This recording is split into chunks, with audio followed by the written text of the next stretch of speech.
hardware boards that we've had designed to plug in and expand the functionality of the motherboard. There were quite a number of additional features that we wanted in this case that we've had to have custom designed on it. As you can see, standard RISC OS desktop, I'm doing my demonstration from the ARM Mini X, but in no way is the ARM Mini discontinued. It remains available as a more,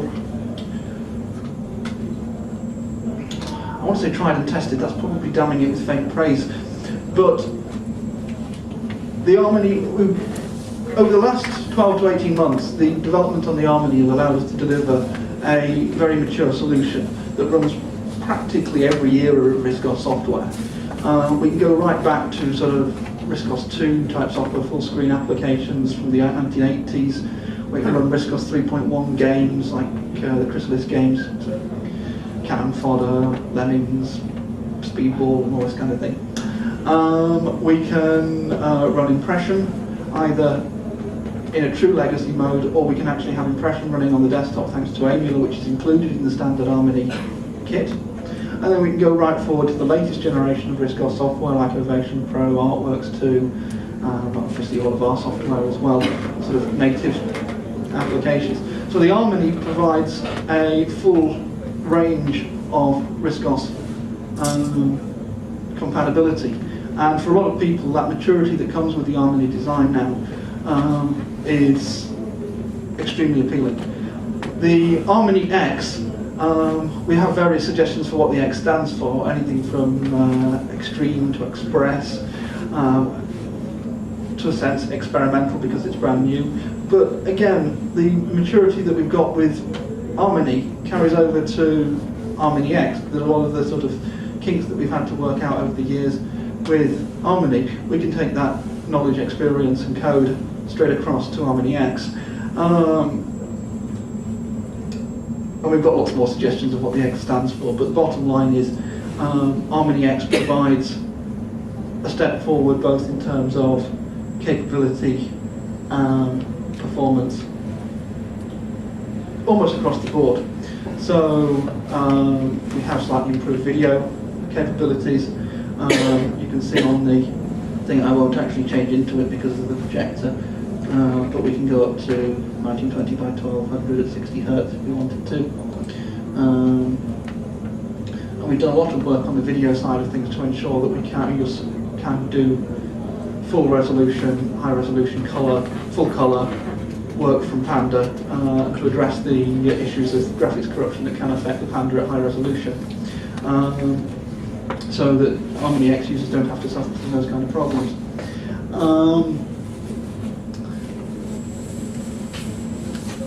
The performance obviously stand out. If we go to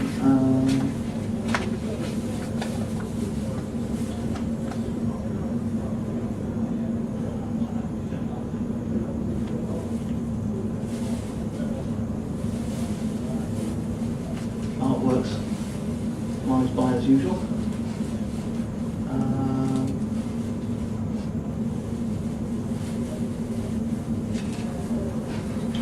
The Artworks Apple.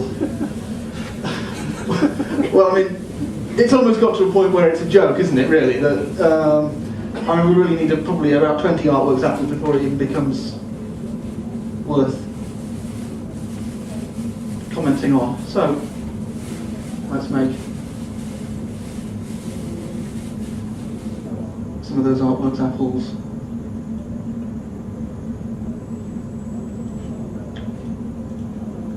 Rotate a few of them round, and so on. And you can just see it cuts through it like through butter. There is our classic RCOP advert, which Jim Nagel positively refuses to accept in its full form because it crashes his RISC PC, he tells me. Where are we? Show demo, examples.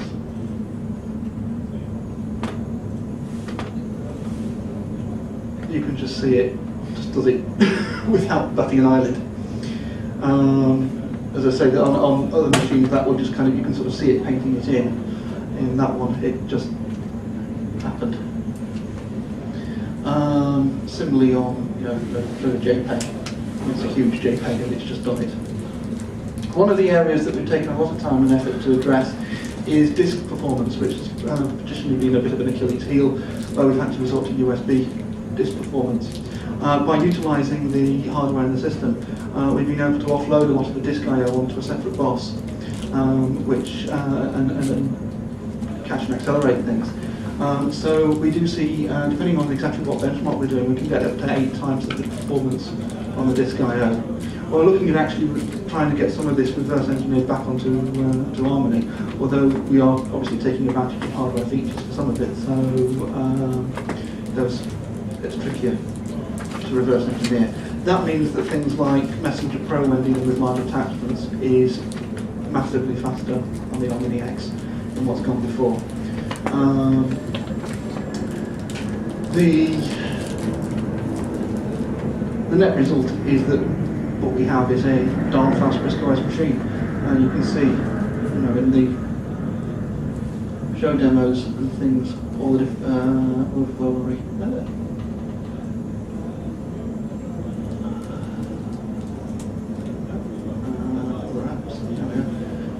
we have a wide range of compatibility with the different generations of software.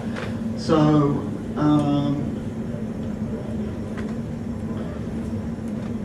we're giving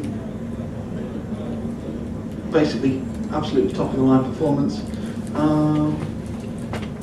with excellent graphics, decent disk I/O, built-in DVD writing, CD reading, etc. capability, bundled with copious amounts of our own software. This is anything but a vanilla disk image for RISC OS. And yeah, that's the Harmony X. In terms of actual benchmarks, RISC OS is notoriously bad at having good benchmarking, things that generate good numbers that are particularly useful. Recently I've been testing a new program that we'll be releasing to our Pling store in due course called Fast DOSBox, which is basically a PC emulator of a DOS era PC. A bit like Acorn's old PCM thing. But it's quite good because it comes with a demo benchmark called 3D Bench, which basically calculates 3D scenes and spins them around and does stuff, and then generates a number at the end of it that is represents sort of graphics and processor calculation. Now, emulation type work, obviously it is fairly CPU and CPU graphics memory intensive, and because it's ported code, it quite accurately represents the kind of stuff that you'll be seeing coming across from other platforms, which we hope to see more of in the future. The actual benchmarks that we're seeing with at the bottom end, I can't give you RISC PC and IONIX figures because I haven't tested it on RISC PC and IONIX. I'm told that an older version of the DOSBox, the slow DOSBox as it were, on a Beagle board scores about 6 points. The version that's on download elsewhere. The fast DOSBox on an ordinary Harmony scores something like 15.9. On a Harmony X, it scores 33.9. On a Raspberry Pi, to give you some perspective, at the low end, it scores 6.6. So I think that gives a sort of idea of how the different performance levels of the different eras of RISC OS hardware can. Well, I think you get the idea anyway. Of course, the hardware isn't the only thing we've been working on.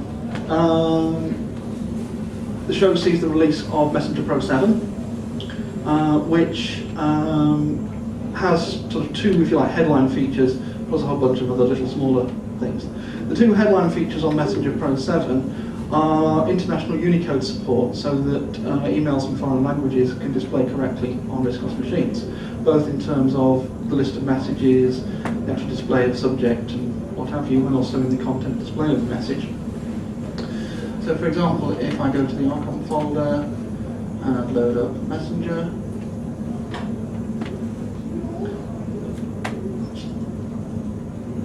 you can see in this particular example, it starts off in nice plain Latin warm text, and then we drop into Russian, and into Hebrew, and into Arabic or something, and then into Polish and Hungarian as far as I know.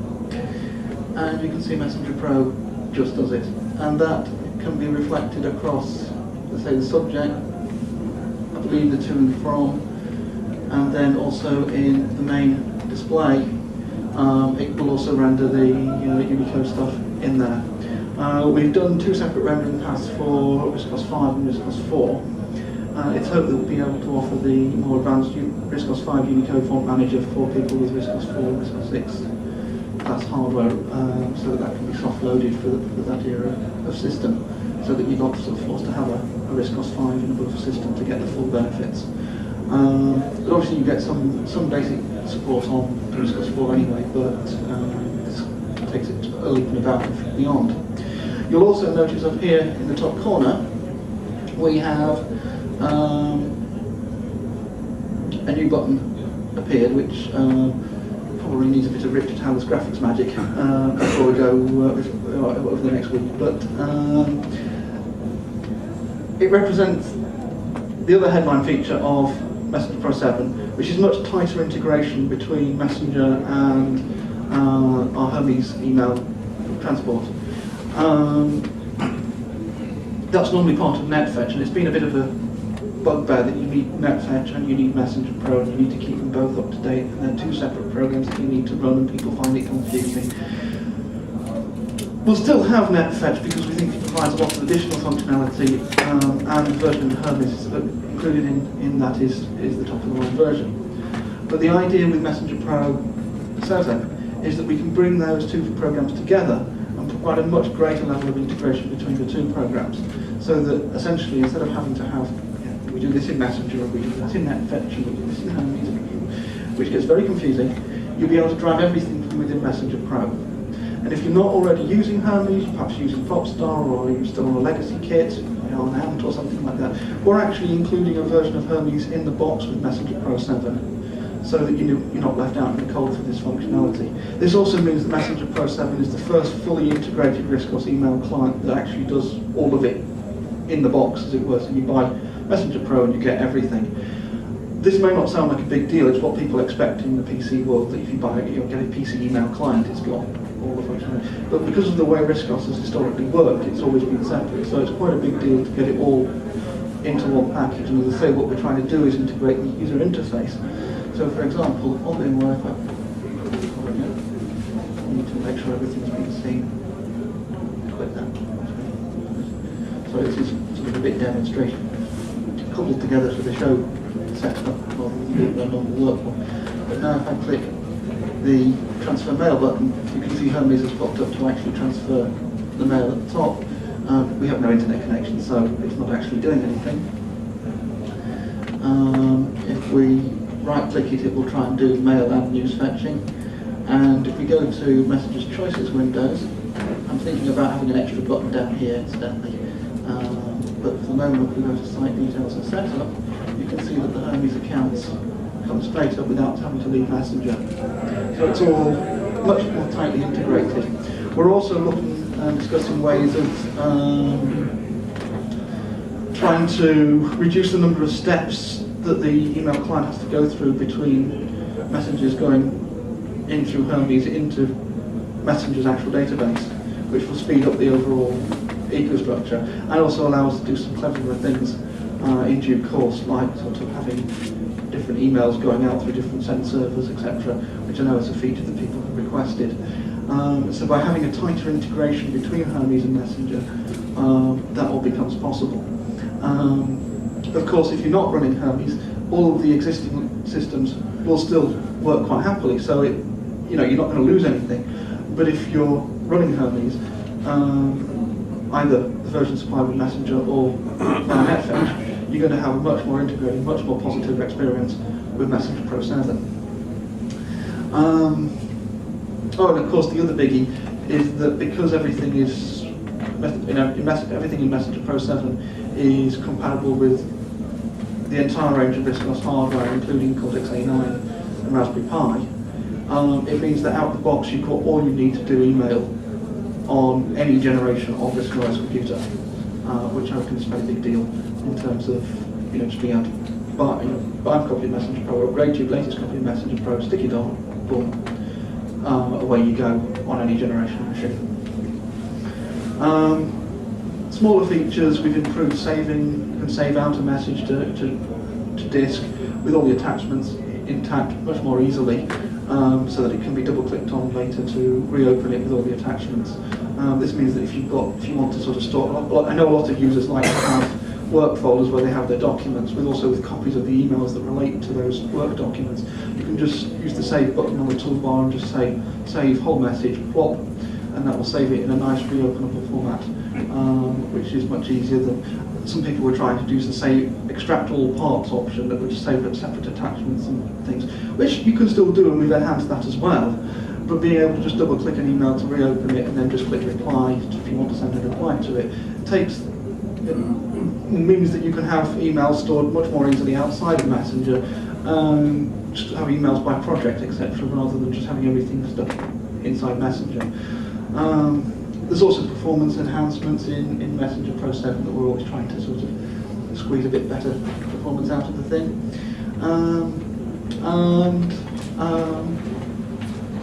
Obviously a lot of the sort of functionality is being driven by user requests for new features and functionality. So hopefully there's something in there to tempt you if you're a Messenger Pro person, and indeed if you're not. So that's Messenger Pro. We're also debuting our Pling Store download service for RISC OS at the show. This is a free system that we're releasing from RISC OS, which you'll be able to download from the Pling Store website. It's supplied with all of our machines. It's also supplied in the Raspberry Pi disk image.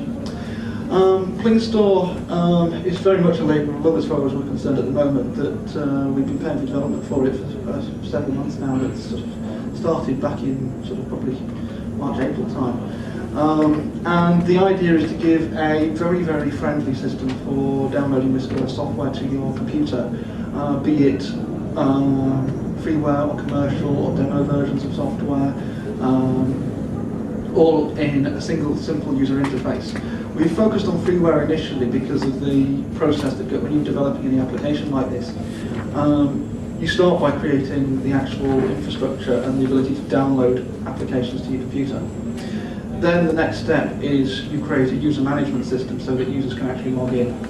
You create a profile, log into their profile, and then once you've created a profile, only then can you look at commercial software, because of course the commercial transactions need to be tied to a profile, so that once you bought something, the system knows that you bought it and that it's yours for life.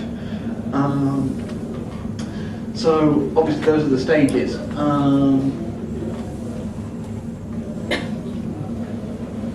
At the moment we'll be running in offline mode. It's going to look a bit weird on this on a small screen. It does. I mean, you don't necessarily need to have all three windows open, but I'm going to open all three for the sake of argument. Where we are in terms of the development phases at the moment, the base infrastructure is all there. The RISC OS client does all of the core functionality for the downloading of software, etc. The server end does considerably more than we've got actually available in the client. So, for example, all the user management, etc., is live in the server end, so that we can have ordinary users, we can have users tied to suppliers. So, if you write a piece of software, you can have a user that you can create your own supplier, and you can add programs to the Pling Store under your supplier identity. And obviously you can have administration users who can do everything. So the user architecture is present, but we haven't as yet put that into the front end program until we go live with the commercial transactions. later on. So at the moment, everything that's on there is free. All the commands that you can see price tags against certain things. Those currently link back to suppliers' websites so that you can order software from the specific supplier. When you go in, you see a big list of all the core software. You'll see categories down the left, and you've got suppliers on the right. You can refine the list and add or remove suppliers, but by default all of the suppliers are being listed. The way the categories work is they essentially refine the list down. So for example, if we ticked fonts, it would display everything that is a font. If we then ticked additional categories, it would display things that fell into both of those. For example, we might want to say something like something that is graphics and utilities that was then shown as graphics utility programs. We might want to say education and science or something like that. There is a magic category down the left-hand side called source code, which isn't normally displayed because the vast majority of new users do not want to have source code rammed down their throat. They just want to grab the applications and use them. But we're well aware that many applications make a requirement for the distribution of source code with them. So if we go to source code and we tick the source code category, you'll see, now this is not actually the most recent catalogue because there should be 2 additional sets of source code on there. But you'll see that it's showing the source code for NetSurf and a test application that we added when we were for development purposes that is tucked away in there. So that allows us to offer both applications and the source code that goes with them to conform with GPL requirements, etc. Indeed, as I say, with the case of NetSurf, we not only supply the NetSurf source code, but all the dependent libraries that NetSurf requires as well are on there. If we take an actual application, for example, let's say, looking for a good example, the free one. Well, let's take NetSurf itself. It's also a good example of an application. You can see that when we bring up the application, we have a description. We have a link back to the NetSurf website. A left click on that will open it in a RISC OS browser. A right click will use our Uniprint stock technology so that you can launch it to a Windows browser if it's a more complicated site. The green link next to supplier means an internal link within the software. So for example, if we click NetSurf developers, we get a profile of the supplier. In this case, obviously the NetSurf, there's no address or phone number because it's a group of people working electronically. But we see a link back to the website and also an email address. If we click email, we'll obviously start up an email session so that we can send an email to the NetSurf developers. It tells us the current version number. It tracks version numbers in a variety of different formats. The size of the download and the price. If it's a commercial application and there is a demo available, the get button that you see up there, here's another example of more desktop 7 software, you'll see that the get button changes into a demo button and the buy button appears for us to be able to buy the software. If you click demo, it will download a free demo version of the software. It will then open the zip file and allow you to save out the application where you want. One of the differences between Plingstore and other solutions is that we follow the RISC OS philosophy that our users should be free to choose where applications are stored. We know that all sorts of users like to store their programs and things in different locations. That's the RISC OS way. Some people want everything in apps, other people want to have a folder called programs and stick all their programs in there. Other people want everything in utilities, and utilities 2 and utilities 3 and sorts of things. We know you guys are all different, and we know that that's one of the beauties of RISC OS is that you can grab an application, you can stick it where you want, and you run it when you want it. So that's what we embrace with Plingstore. We don't force you to do anything. We go out of our way to make sure things are self-contained, so you won't download a program and then be told, oh, you need Icon V this, and well, you know, I don't know, Unix lib that, or you know. Every program is self-contained, so that everything you need is supplied with the application.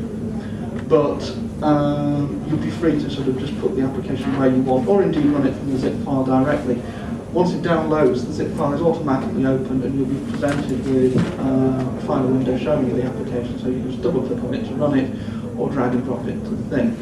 We're also providing, making sure that there are README files that describe what to do, how to get the files out, how to install it if it's complicated at all, so that it's a very, very straightforward way to acquire software, install it on your computer, and away you go. Obviously, one of the priorities at the moment is to expand the software catalogue to have as many programs as possible in the service. We saw briefly how we can click on the suppliers list. If we go to suppliers and we double click, you can see that for a full supplier like Arcom, you've got all of our contact details, and again we can click back. You'll notice at the bottom you've actually got tooltips appearing to explain how to do things. We've tried to make this as unintrusive as possible because we know that a lot of RISC OS users are quite fussy about, they know how to use things, you don't want to be told stuff. On the other hand, it's also useful to have some sort of context-sensitive help. Although RISC OS does have a Pling help system that is supported, we find that very few people actually run the Pling help program because it tends to get in the way and tell you stuff you already know about a lot of stuff that you don't want to know about. With the built-in tooltip system, it can be turned on and off through the choices, of course. We've tried to provide a much more sensible approach to online help. So, for example, if we move to this button, we're not sure what it is, it tells us, it opens the categories window, disappears after a short period of time, so it's not hassling you. Essentially, we've tried to create a feature that it's not annoying you whilst it's telling you how to use the software. You're probably thinking, cracky, that's a minor feature, but the purpose of this program is to be supplied with as many RISC OS kit as possible and to make it as easy as possible for anybody who's trying out RISC OS for the first time to access software that they wouldn't otherwise be able to get hold of. We host all of the software on our own servers, as well as providing links back to supplier servers. Big advantage of this is that if a supplier ceases to be around, the software is still available on the Pling Store software counter. Obviously, they're under risk of if we disappear. All I can say is they've been around for goodness knows how long, and they're not planning to go anywhere anytime soon. So that's Pling Store. Another one final feature, or minor feature, but possibly sort of interest. Something like Complete Animator, which certain portions of it are not fully 32-bit safe. You can see it's got a field that says requires angular on 32-bit systems. Again, if we fly over that, it explains what this is all about. So this is a 26-bit application designed for the RISC PC era. It will happily run on RISC PCs and virtual acorns, but more reasonable systems require compatibility. That way, people understand that we can have legacy applications in the store. And yes, we are talking to people about hosting some big updated versions of big favourite applications. I'll leave your imagination what that might be. But you'll be able to see, I'll give you a subtle hint that if you came to the stand, I'll give you a demonstration. We've been able to fix some bugs in said application to make such a release quite tasty. But that's still finalising negotiation. And the idea being that we'll be able to host generations of software. If they have any requirements, we'll be able to tell users. The intention and hope is that we'll be able to have at least some versions of Angular actually on the store, so that people will be able to get that all in one place. And I know the programmer for Pling Store is actually going around talking to people, the suppliers at the show, to try and get things organised for expanding the software catalogue. As I say, it's a labour of love because until we actually go live with any commercial transactions, we don't make a dime out of it. We pay for the server costs and everything. So, we wanted a service like this to be available in an easy-to-use, friendly manner, and we wanted it to cover all generations of software. We wanted it to cover all classes of software from free to commercial. And we also wanted to make it very focused on useful software. I don't mean that to be insulting to things that aren't on there, but rather, if you're not careful, you end up with a download service that contains nothing but sort of C libraries and things. And with the best will in the world, the average RISC OS user is not that interested in downloading the latest version of SDL library or something, useful as though it is to programmers. So we've tried to put a focus, although obviously we will want to do some of that kind of stuff to a degree, we're trying to put a focus onto actual applications that do stuff at the moment, so that people new to the platform can grab real programs and actually do real stuff with the system. So you'll see on there you've got things like chart draw for graphs, you've got things like typefaces, you've got digital CD for music, you've got NetSurf for browsing, OpenVector for drawing, Organizer, and so on. So the focus is on complete applications to give people a sort of best of British of the RISC OS platform. And obviously we'll be expanding that as time permits. Well, not so much time permits, but as time goes on. So that's Pling Store. Oh, absolutely. It's a web-based upload service, and as I said, we can set you up with a supplier, and you can upload your program, put information about it. One of the features that you're not seeing yet, but that is actually supported by the back end, is support for screenshots. The reason why it's not actually you're not seeing screenshots in the current client is because the way the screenshot mechanism is actually done independently of the software database. The idea being that the computer will only need to store a sort of overview of the actual software catalogue, but then we'll be able to pull up pictures on the fly from the database. So the database is actually storing and resizing the pictures into appropriate formats as little JPEGs, PNGs, I can't one of the two anyway, already.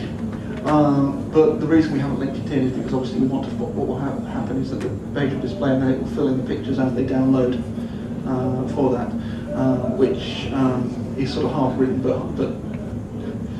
half not, if you know what I mean. So it's in a sort of beta chain rather than the public chain of Pling Store, as it were. But that's another feature that is, waiting in the rooms for, should be. I would hope mid-November we will have that in place with the commercial software, probably by the end of November.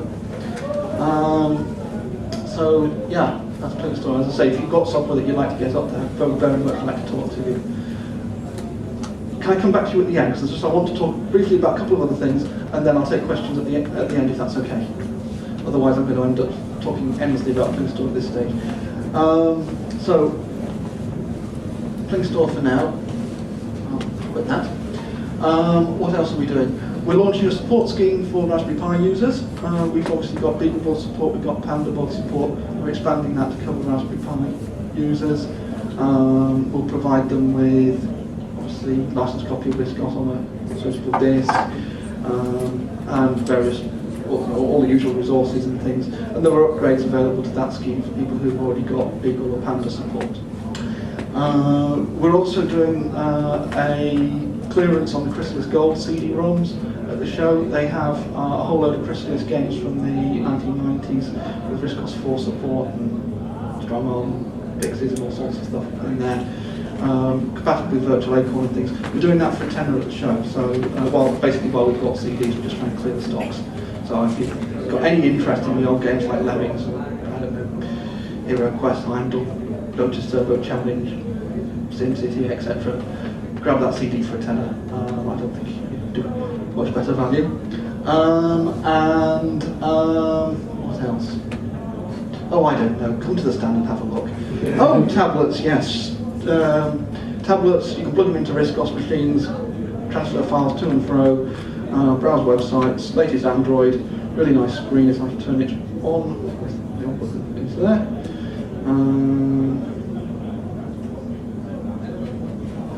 You can see that it's got a nice IPS screen with good viewing angles. You probably can't see a great deal from here, but you can probably see that it's quite.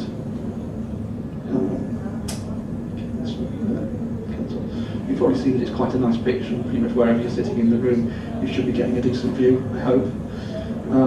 The price is wrong on the price list, incidentally. We are doing them for $229 at the show.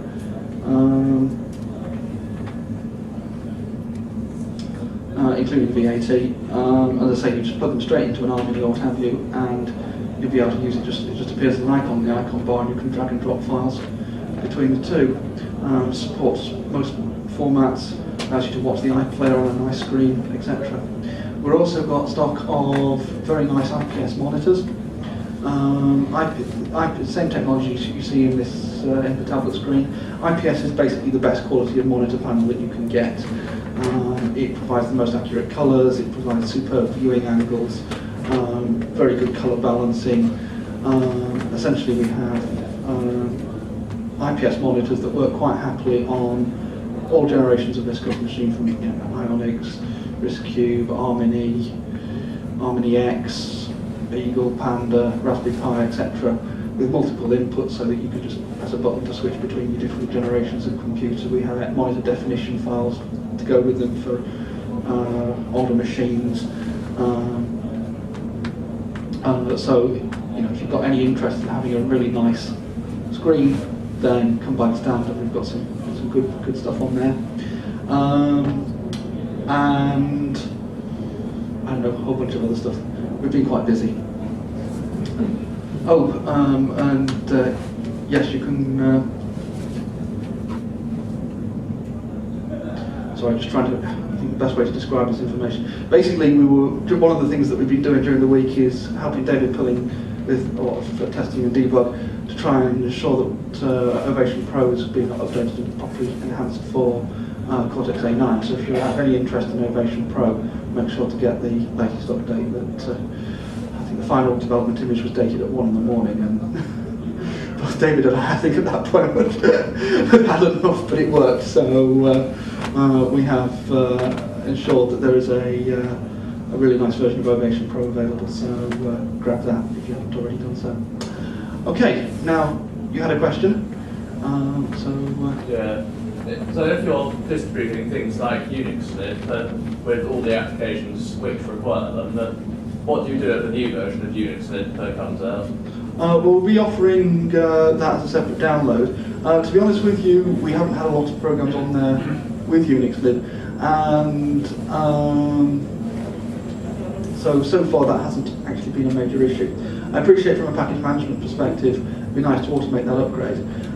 The idea is to provide a version with the software that works out of the box, and at present the Unix lib 113, nobody seems to want to actually release it, so we're doing the Unix lib 112, which is what's required by the current generation of software. As and when a 113 came available, we would add it to the install, and where applications would benefit from it, we would also update the applications, and then they would be listed as available. That's a good example, actually.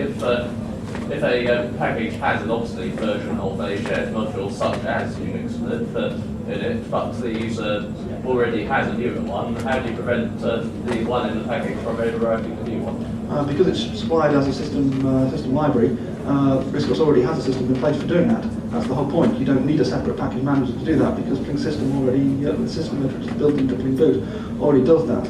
It's one of my objections to package management generally, is that RISC OS already has systems in place for that kind of thing. So I don't think that we need to be duplicating something that already exists and that is standard part of RISC OS. That what we want to do is make sure that the software distribution is as absolutely easy as possible for the user, while staying in a RISC OS friendly way of doing things. That stuff happening automatically behind your back is not always the best thing. Updating libraries without telling people is not a good thing, especially if you introduce compatibility issues because of said libraries. I think users should be in charge of, obviously you provide a program with the things that it needs to work, so that the program works out of the box. If people then want to do upgrades, you provide the upgrades as available, but you don't ram it down their throats. You don't do it transparently, so that they don't know that an upgrade has occurred. You offer it to them, you tell them the upgrade is available. If they choose to put it on, they choose to put it on. If they don't, they don't.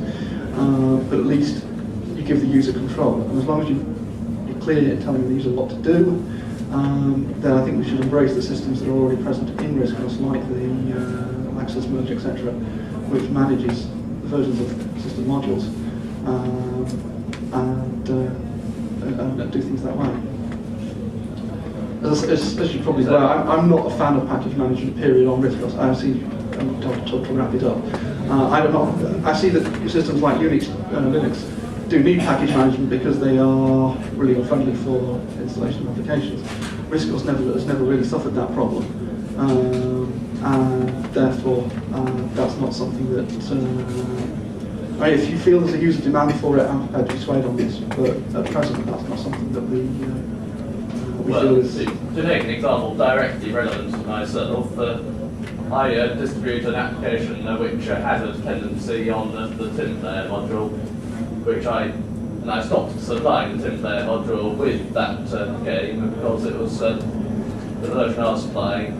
Well, tin player was being updated faster than the game was basically, so I was supplying a thrice obsolete version. Yeah, well, my suggestion to you in that case would have been to have a copy of tin player supplied with the application so the user doesn't have to go and search down anything else. Tin player is actually supplied already on the store as part of the digital CD download, but as long as you provide a working version with your application, then that it might be out of date, but your application will still work. If a user then chooses to install digital CD, that would obviously upgrade it to the latest version of the module.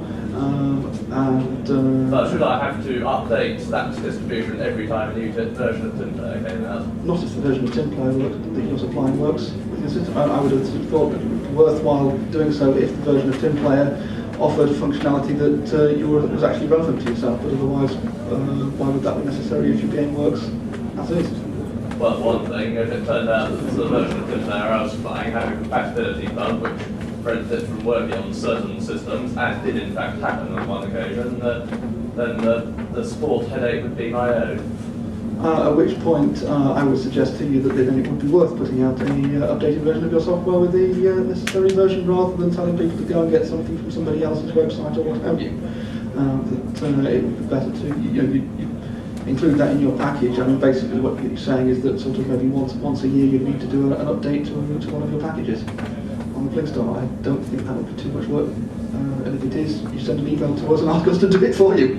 I mean, most of the content that's on there is stuff that I've put up for people on their behalf. So, you know. Yeah, just one question on things. So, if you've got multiple machines, is there a way of having like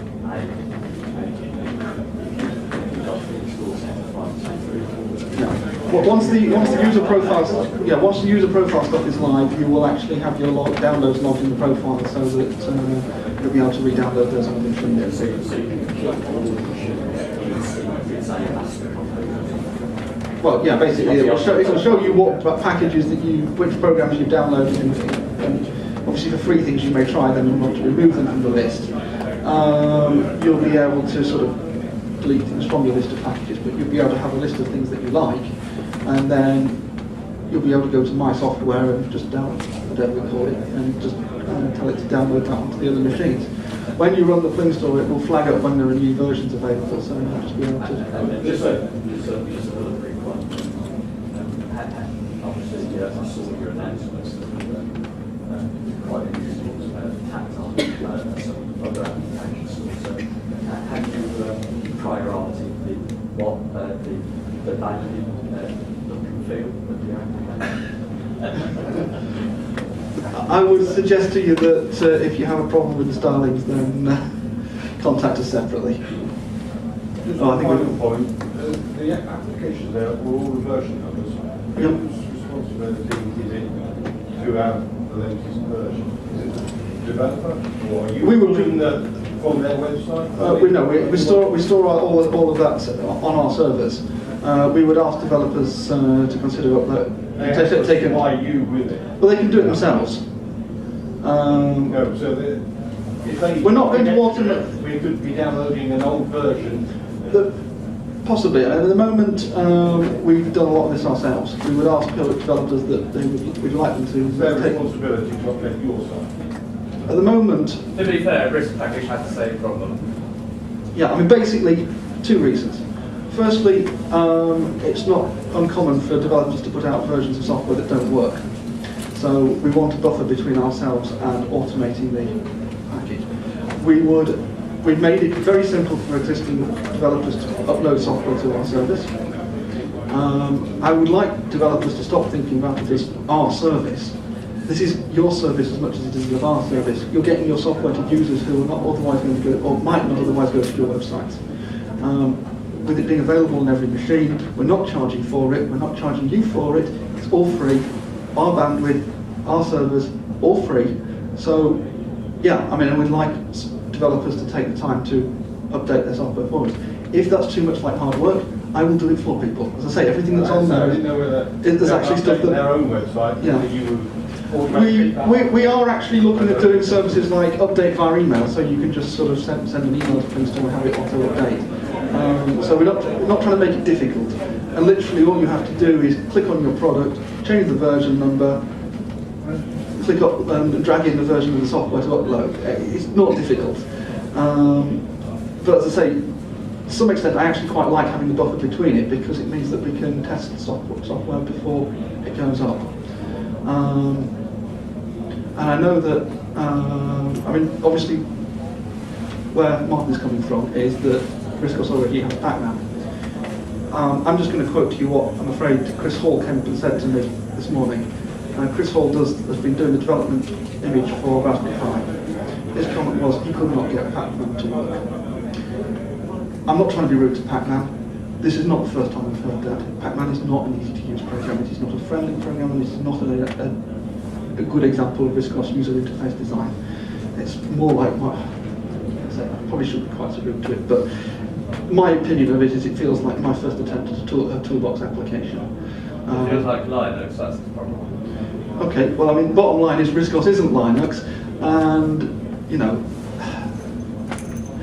what we're trying to do with Plingstore, Pac-Man has some wonderful features, and the package manage elements of it, if you like package management, are unbeatably better than Plingstore. If people want package management in Plingstore, we will add it to Plingstore, if that's what people want. At the moment, what I'm hearing from most people is that they're quite happy with the way Plingstore is working. What we're trying to do is present a really nice, friendly application store that works the way RISC OS users want. It will add commercial software in due course. Right now it offers free versions, it offers demo versions. It concentrates on application software as opposed to programming language, again unlike Pac-Man. Every software is actually personally tested on a variety of range of hardware, any compatibility issues are flagged up, and it basically just works. That, I would suggest, is the difference between the two. I'm not going to say that there is no point for Pac-Man, quite the opposite. Would I have liked to have worked with Pac-Man, to see Pac-Man developed?